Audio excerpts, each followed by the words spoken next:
Hello students, आपका स्वागत है आपके अपने channel the next officer dot com में। आज की जो क्लास है हमारी वो क्वांटिटेटिव एप्टीट्यूड का इंट्रोडक्शन क्लास होगा और जो कि आपका मुख्य रूप से बैंकिंग एग्जामिनेशन से रिलेटेड होगा। बैंकिंग एग्जामिनेशन का मतलब आप समझ सकते हैं कि आईबीपीएस, एसबीआई और रिजर्व बैंक ऑफ इंडिया मुख्य रूप से ये तीन जो हैं वो बैंकिंग सेक्टर के एग्ज़ाम को कंडक्ट कराते हैं। और भी कई तरीके के एग्ज़ाम होते हैं, मैं उसके बारे में भी डिस्कस करूँगा और समय के अंतराल पर जैसे जैसे आपकी क्लासेस आगे बढ़ेंगी उसके ऊपर भी डिस्कशन होती चली जाएंगी। तो फिलहाल मैं आपसे बात करता हूँ आईबीपीएस का एग्ज़ाम। आईबीपीएस जो कि आपके कई सारे नेशनलाइज्ड बैंक के से रिलेटेड है और स्टेट बैंक ऑफ इंडिया जो अपना पर्सनल बैंक प्योर क्लर्क का एग्ज़ाम कराती है। और जहाँ तक बात करें आरबीआई की, तो रिज़र्व बैंक ऑफ इंडिया जो है वो अपना एग्ज़ाम मुख्य रूप से ऑफिस असिस्टेंट और साथ में स्केल 2 ऑफिसर के एग्ज़ाम पर ज़्यादा से ज़्यादा ध्यान देती है। उसकी वैकेंसियाँ अक्सर निकलती रहती हैं। ठीक है, तो चलिए हम लोग आगे बढ़ते हैं और सबसे पहले हम जानते हैं इंट्रोडक्शन ऑफ इंस्ट्रक्टर, यानी कि मेरे बारे में। मेरा नाम रवीश कुमार सिंह है और मेरा क्वालिफ़िकेशन जो है वो बीकॉम है। मेरी एक्सपीरियंस जो है वो 7 से ज़्यादा वर्षों की है और मैंने कई स्थानों पे पढ़ाया है। वो संस्थान हैं कई: Mahindra education private limited, career power, triumph institute of management education अर्थात टाइम। तो आप जानते ही होंगे टाइम के बारे में। कविस आईएएस और अदर्स भी कई जगहों पे मैंने यहाँ पे पढ़ाया है। यहाँ तक कि आरबीआई का जो आपका इंटरनल जॉब प्रमोशन होता है, मैंने उससे रिलेटेड भी कई सारे क्लासेस लिए हैं। और साथ ही साथ कई सारे कॉलेजेस में आपके कैंपस रिक्रूटमेंट ट्रेनिंग के जो भी क्लासेस होती हैं मैंने उसका भी कंडक्ट कराया है। और भी कई जगहों पे मैंने क्लासेस लिए, से मैंने यहाँ पे अदर्स लिख दिया है। ठीक है, तो चलिए आगे बढ़ते हैं। अब सबसे इम्पॉर्टेंट पॉइंट पर आते हैं जो हमारे एग्ज़ाम से रिलेटेड होगा, जो क्वांट का इम्पॉर्टेंट टॉपिक है ना। और टॉपिक आपका किस चीज़ का? तो बैंक प्योर क्लर्क का। तो देखिए ध्यान से कि बैंक प्योर क्लर्क, आप जानते हैं कि आप जब बैंकिंग सेक्टर में जाते हैं तो मुख्य रूप से आपको बैंक प्योर क्लर्क के बारे में ही आपको समझना है। ठीक है, देखिए, तो मैं आपको स्पेशली बताऊं एक बार कि बैंक पीओ और क्लर्क खास करके क्वांट के सेक्शन में ऐसा कुछ नहीं होता कि पीओ में कुछ चैप्टर्स स्किप कर सकते हैं और क्लर्क में कुछ चैप्टर्स स्किप कर सकते हैं, ऐसा कुछ नहीं है। आपको यहाँ पर सबसे बड़ी बात ये हो जाती है कि जो चैप्टर्स आपको पीओ के लिए पढ़ना है वही चैप्टर आपको क्लर्क के लिए पढ़ना है। इतना क्लियर समझ लीजिए, अपने माइंड को क्लियर रूप से मेकअप कर लीजिए। आपको सारे चैप्टर्स ही पढ़ने होंगे पीओ और क्लर्क के लिए। और साथ ही साथ मैं आपको एक चीज़ बता दूं कि पीओ और क्लर्क में थोड़ा बहुत अंतर क्या होता है आपका, जैसे डिफ़िकल्टी लेवल के। तो पीओ में क्या होता है कि क्वेश्चन की जो डिफ़िकल्टी लेवल होती है वो थोड़ी हाई होती है क्लर्क की अपेक्षा। पर ऐसा नहीं कह सकते आप कि क्लर्क लेवल के क्वेश्चंस आपको नहीं पढ़ने होंगे। तो डेफिनेटली देखिए, अगर जब तक आप क्लर्क लेवल के क्वेश्चन नहीं करेंगे तो आप पीओ लेवल के क्वेश्चंस को कैसे डील करेंगे, है ना। यानी कि आपको क्लर्क लेवल के क्वेश्चन के साथ साथ आपको बैंक पीओ लेवल के क्वेश्चंस को भी काफ़ी बेहतरीन ढंग से करना पड़ेगा। तो देखिए, करने के लिए क्या करना होगा, आपको अलग अलग टॉपिक को सीखना होगा, है ना। तो देखिए, सीखने की बात जहाँ तक है, जो जो चैप्टर्स मैंने यहाँ पे लिख रखा है, ठीक है, या फिर जो भी चैप्टर्स मैंने क्या लिखा है जो एक्चुअली में एग्ज़ाम में आया करते हैं वो आप स्कूल टाइम से सीख रहे हैं। पर बात ये हो जाती है कि स्कूल टाइम से सीखने के कारण आपका जो मेथड होता है वो लेंदी हो जाता है, जहाँ पे आपको स्टेप बाय स्टेप आप पूरा का पूरा सॉल्व करके तब एग्ज़ाम में आ, उसको सॉल्व करके आते थे, तब जाके आपको फुल मार्क्स मिलता था। ठीक है, पर यहाँ पे ऐसी बात नहीं है। यहाँ पे आपको क्या करना होगा, सारी चीज़ें शॉर्ट में करनी होंगी, यानी कि कम टाइम में टाइम भी बचाना है, कैलकुलेशन भी आपको कम से कम करना है, जिससे कि आपके जो गलत होने की जो संभावनाएं हैं क्वेश्चन की वो कम हो जाए। क्योंकि जितना कम गलत होगा आपकी एफिशिएंसी, आपकी एक्यूरेसी उतनी अच्छी मेंटेन होगी। तो आप सोचिए ज़रा, अगर हम बात करें, मैं एग्जांपल में एक बात बताऊं आपको कि अगर एक क्वेश्चन पे 1 मार्क्स मिलता है, ठीक है ना, और एक गलत होने पे आपका 0.25 नेगेटिव होता है, तो आप खुद सोच सकते हैं कि जब भी हम लोग कभी क्वेश्चंस करके आते हैं, सपोज करिए हमने 20 क्वेश्चंस किया, ठीक है, we have attempted 20 questions, but due to some reason आपका 2 क्वेश्चन जो है वो रॉन्ग हो गया। तो आप खुद ही सोचिए कि अगर 1 क्वेश्चन रॉन्ग होता तो 1 मार्क्स तो ऐसे ही डिडक्ट हो गया। ठीक है, 2 क्वेश्चन गलत हुआ तो आपका 2 मार्क्स तो वैसे ही डिडक्ट हो गया, प्लस अगर 0.25 आपका ईच क्वेश्चन पे आपका नेगेटिव होता है, यानी कि फर्स्ट क्वेश्चन पे आपका 0.25, सेकंड क्वेश्चन पे 0.25, यानी कि आप वो जो 2 क्वेश्चन करके आए थे वो 2 क्वेश्चन पे तो मार्क्स मिला ही नहीं आपको, प्लस 0.25 0.25, यानी कि 0.5 मार्क्स आपको और कम मिले, यानी कि ओवरऑल में 2 क्वेश्चन से आपका लॉस कितने का हुआ, 2.25 का। तो ये छोटी छोटी बातें आपको ध्यान रखनी होंगी, और यही अगर आप क्वेश्चन राइट कर दिए होते तो आपको क्या होता ना, एक्यूरेसी के कारण आपको वेटेज स्कोर मिलता है, मतलब थोड़े बहुत मार्क्स आपको एक्स्ट्रा मिल जाते हैं। ठीक है, जिससे आपको क्या होता है कि अगर आप 20 क्वेश्चंस करके आए हैं तो वेटेज स्कोर पर्टिकुलर अलग अलग क्वेश्चन पे वेटेज अलग अलग भी होता है, तो इस तरीके से आपको कुछ मार्क्स एक्स्ट्रा भी मिल पाते हैं। तो आइए सबसे पहले डिस्कस करते हैं आपके टॉपिक की, है ना।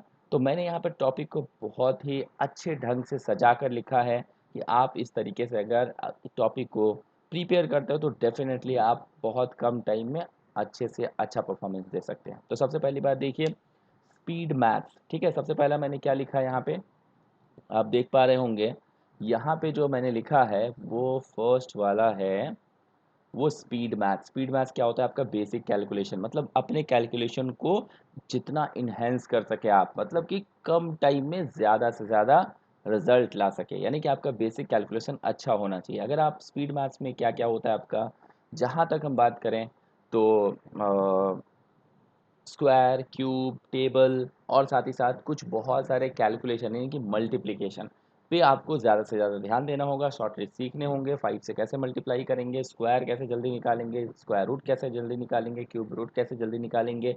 ठीक है, और भी वेरियस काइंड्स ऑफ कैलकुलेशन जो स्पीड मैथ्स में आपका परसेंटेज का भी कुछ बेसिक कैलकुलेशन हम लोग सीखेंगे। ठीक है, तो ये हो गया आपका स्पीड मैथ्स। अब बात करते हैं आपकी सिंप्लीफिकेशन की। ठीक है, तो अब बताइए, आप जहाँ तक बात करें सिंप्लीफिकेशन, अगर आपकी स्पीड मैथ्स अच्छी हो गई तो पक्का है कि सिंप्लीफिकेशन आपका बेहतर होने वाला है। तो सिंप्लीफिकेशन के बारे में आपको कुछ स्पेशल बताना नहीं है। ठीक है, सिंप्लीफिकेशन तो सिंप्लीफिकेशन है ना। अब बारी आती है आपकी 3 लगातार चैप्टर्स यहाँ पे देखिए, एक हो गया आपका सिंपल इक्वेशन, दूसरा हो गया परसेंटेज और तीसरा हो गया आपका रेशियो। तो ये जो 3 चैप्टर्स हैं 1 2 3, ये चैप्टर्स होंगे आपके कंसेप्चुअल चैप्टर्स, यानी कि ये 3 ऐसे चैप्टर जो कंसेप्ट हैं, यानी कि इन 3 का ही एक्चुअली में हम लोग यूज़ करते हैं अरिथमेटिक में प्रॉब्लम्स को सॉल्व करने के लिए। बात समझे हमारी। ठीक है, तो simple equation, percentage and ratio. तो फिलहाल जो है हम लोग परसेंटेज और रेशियो का प्रयोग बैंकिंग में सबसे ज़्यादा करेंगे। यहाँ पे एसएससी में भी ज़्यादा करेंगे, पर मैं फिलहाल बैंकिंग की बात कर रहा हूँ तो बैंकिंग पे ज़्यादा जोड़ देते हैं यहाँ पे। तो परसेंटेज और रेशियो का प्रयोग सर्वाधिक हम लोग करेंगे प्रॉब्लम्स को सॉल्व करने के लिए।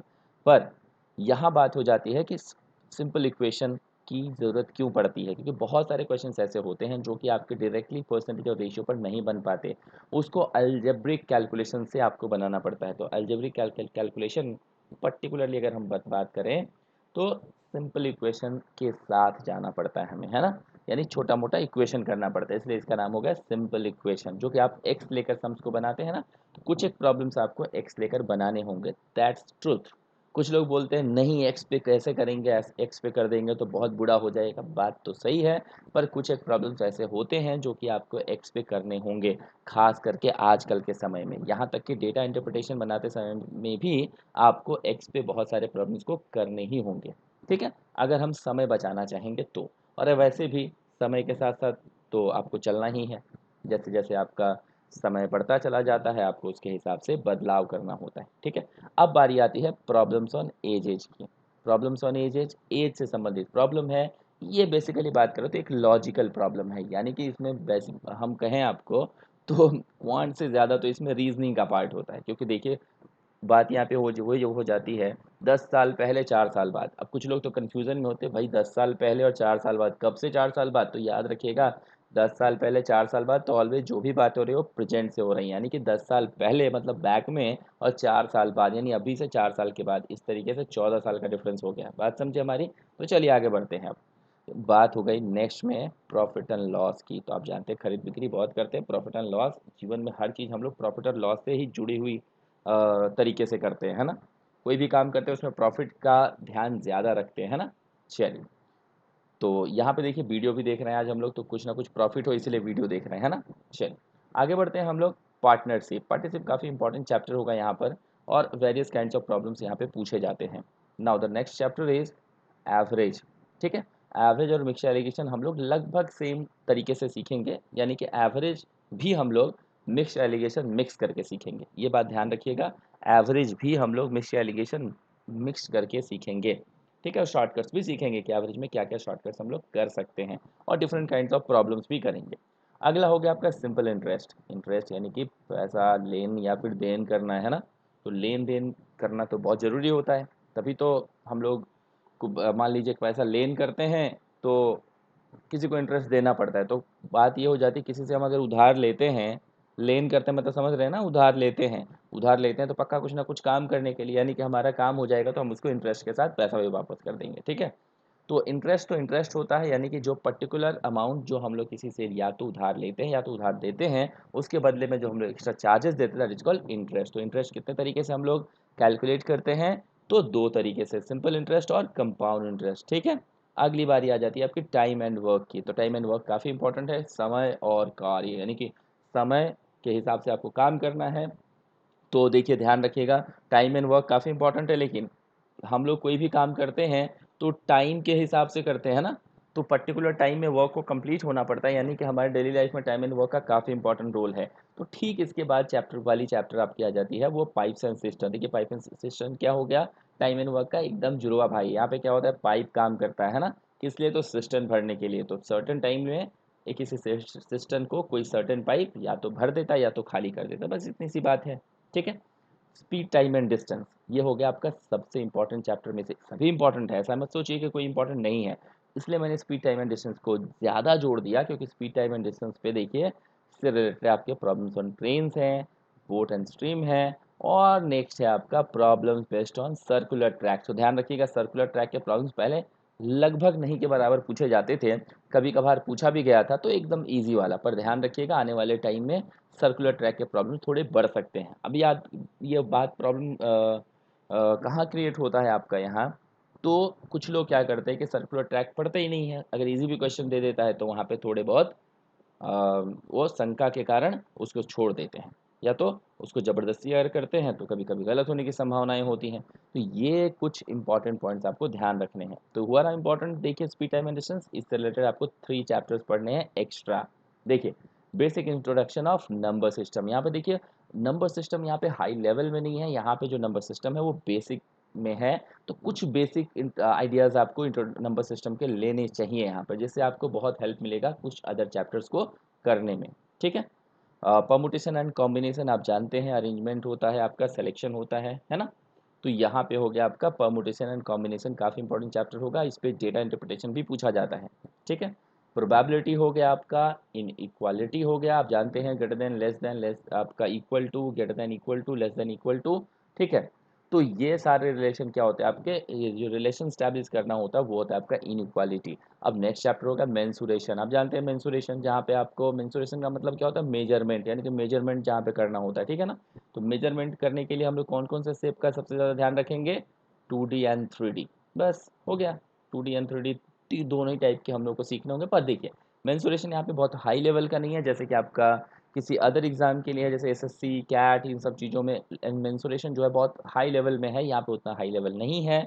यहाँ पे बेस 2D 3D का कुछ बेसिक क्वेश्चंस करने से भी काम चलेगा, ठीक है।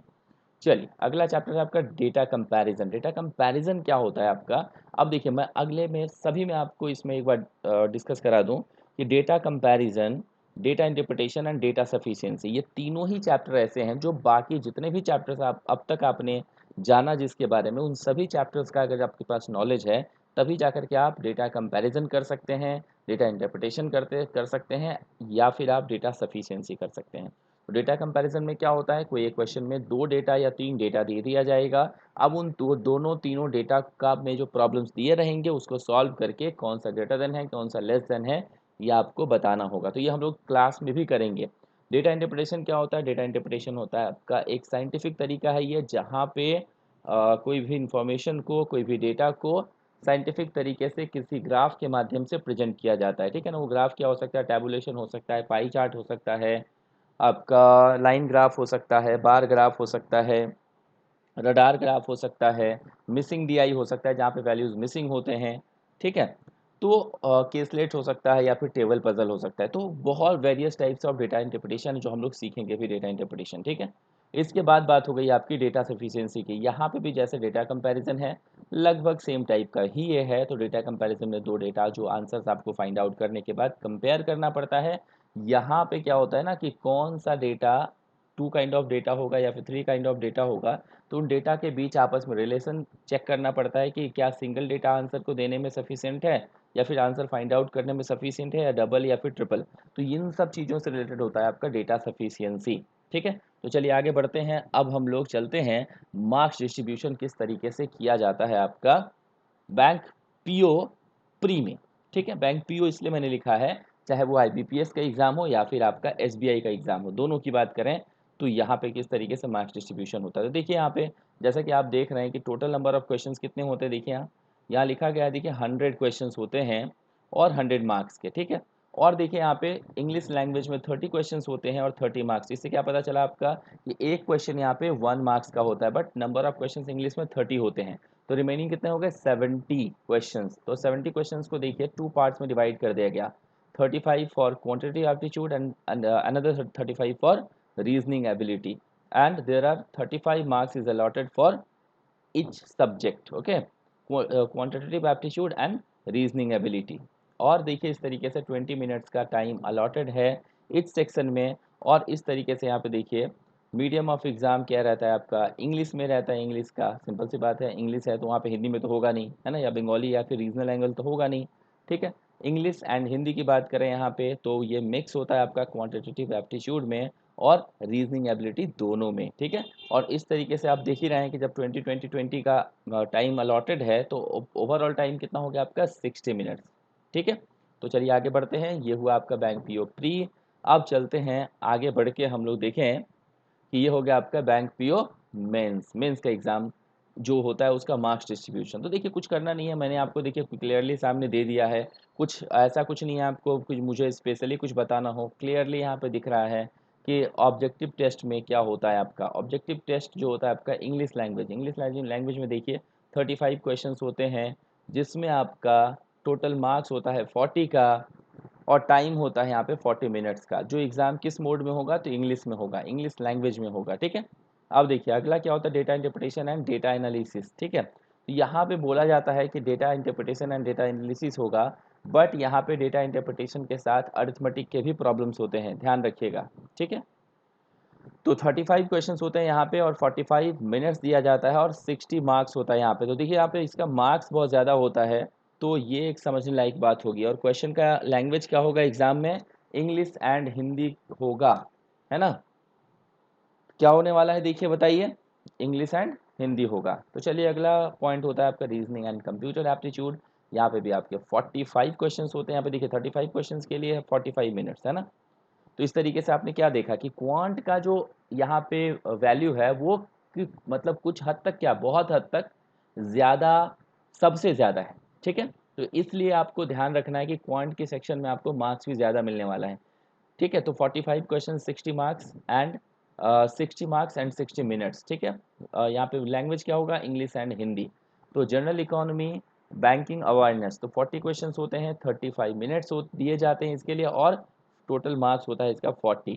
और ये भी एग्ज़ाम आपका इंग्लिश एंड हिंदी लैंग्वेज में होता है।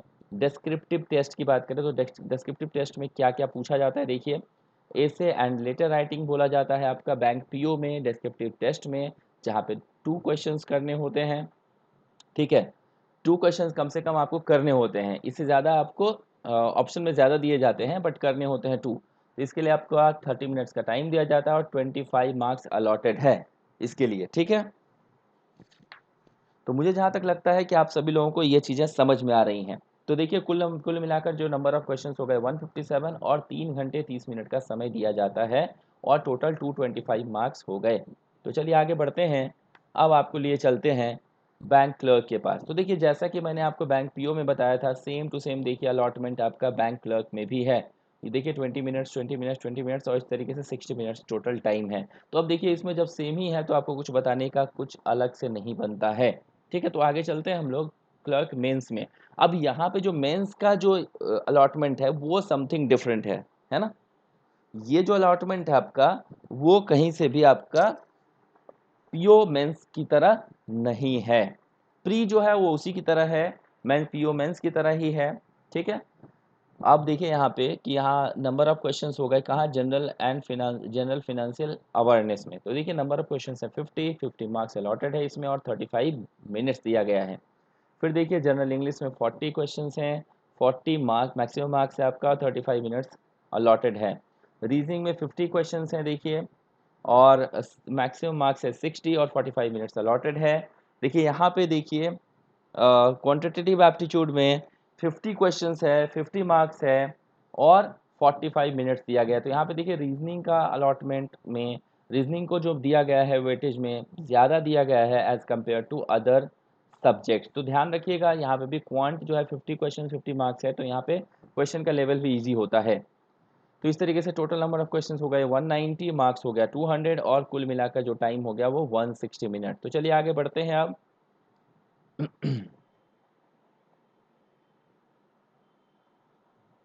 चलिए अब marks distribution of IBPS RRB clerk. अब देखिए आईबीपीएस आरआरबी क्लर्क के बारे में डिस्कस करते हैं ना। तो आईबीपीएस आरआरबी क्लर्क में देखिए क्या दिया गया है कि रीजनिंग एबिलिटी है और न्यूमेरिकल एबिलिटी है। केवल 2 टाइप का ही एग्जाम होता है इसमें, 2 सब्जेक्ट का ही एग्जाम होता है किसमें, तो आरआरबी क्लर्क, ठीक है, प्री में, ठीक है, किसमें, आरआरबी क्लर्क प्री में। तो देखिए जहाँ तक बात है आरआरबी क्लर्क प्री, तो रीजनिंग में कितने क्वेश्चंस हो गए 40 और मार्क्स कितने हो गए 40। न्यूमेरिकल एबिलिटी में देखिए 40 क्वेश्चंस 40 मार्क्स। तो देखिए the cumulative time of 45 minutes, इस तरीके से 45 मिनट का समय जो है कुल मिलाकर यहाँ अलॉटेड है। यहाँ पे ऐसा कुछ नहीं है कि कुछ समय टाइम भी अलॉटमेंट यहाँ पे ऐसा कुछ नहीं दिया गया अलग अलग। यहाँ 45 मिनट्स का एक सिंगल अलॉटमेंट है। अब उसमें से आप दोनों क्वेश्चन दोनों करने हैं आपको, कुल मिलाकर कहिए तो आपको 80 क्वेश्चन करने हैं और आपको 80 मार्क्स टोटल फुल मार्क्स होंगे और कुल मिलाकर समय जो है आपके 45 मिनट होंगे। ठीक है, तो आगे बढ़ते हैं हम लोग। अब बात करते हैं यहाँ पर देखिए marks distribution of RRB PO. ठीक है, आरआरबी पीओ। तो अब देखिए यहाँ पे मैंने आपको क्या दिखाया था, देखिए आईबीपीएस आरआरबी क्लर्क। तो अब मैंने यहाँ पे देखिए उसी चीज़ को आपको दिखाना चाहता हूँ कि आरआरबी पीओ और क्लर्क, ठीक है, आरआरबी पीओ और क्लर्क, तो दोनों में ही देखिए अलॉटमेंट सेम ही है। इसलिए मैंने देखिए यहाँ पे उस पेज के बाद यहाँ दोनों को साथ में भी रखा है, पीओ और क्लर्क को। तो दोनों का अलॉटमेंट क्या होता है, प्री के लिए वो सेम होता है, ठीक है।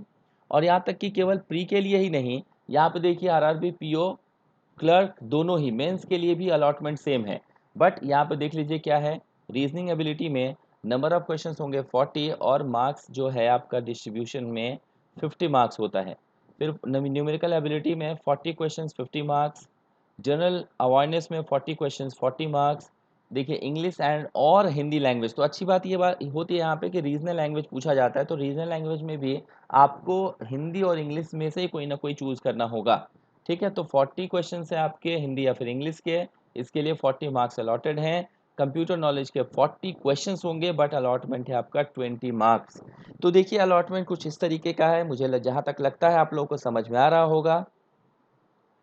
ठीक है, तो यहाँ पे कुल मिलाकर 2 आवर्स का समय दिया जाता है और टाइम जो है आपका 2 आवर्स, जैसे कि मैंने कहा देखिए कुल मिलाकर समय 2 घंटे का ही है। ठीक है, तो इस तरीके से देखिए मैंने आपको कोशिश किया कि जो आपका क्वांट का सेक्शन है और मार्क्स का जो अलॉटमेंट है और क्वेश्चन नंबर ऑफ क्वेश्चंस का जो अलॉटमेंट है वो अलग अलग टाइप के बैंकिंग एग्जामिनेशन में किस तरीके के हैं उसको मैंने आपको आपके सामने रखा। तो आशा करता हूं कि आपको सारी चीज़ें अच्छे से समझ में आई होंगी और अगर कोई समस्या होती है तो आप ज़रूर हमें कमेंट सेक्शन में बता सकते हैं।